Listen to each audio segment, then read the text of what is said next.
I did not put this before Congress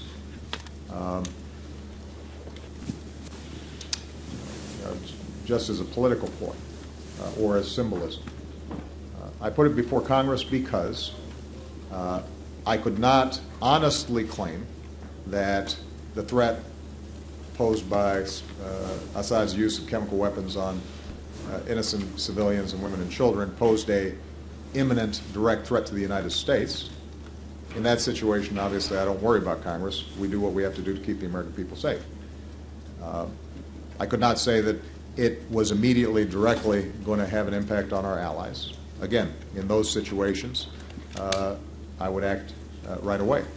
This wasn't even a situation like Libya, where you've got troops rolling towards Benghazi, and you have a concern about time in terms of saving somebody right away. This was an event that happened. My military assured me that we could act today, tomorrow, a month from now, that we could do so proportionally, but meaningfully.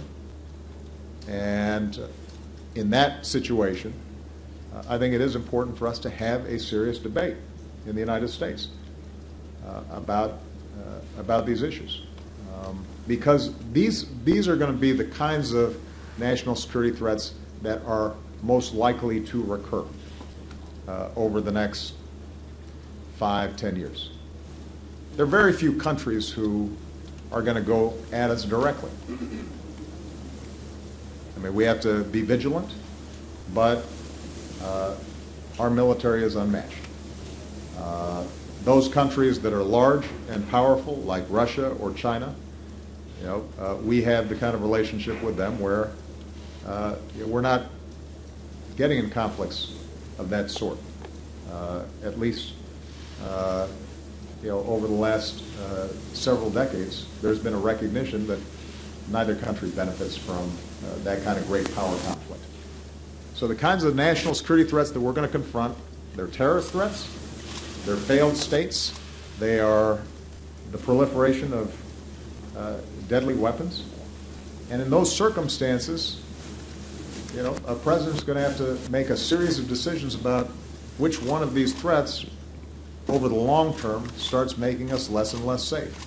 And where we can work internationally, we should. There are going to be times, though, where, as is true here, the international community is stuck for a whole variety of political reasons. And if that's the case, people are going to look to the United States and say, what are you going to do about it? And that's not a responsibility that we always enjoy. There was a leader of a smaller country who I've spoken to over the last several days who said, I don't envy you because I'm a small country and nobody expects me to do anything about chemical weapons around the world. They know I have no capacity to do something.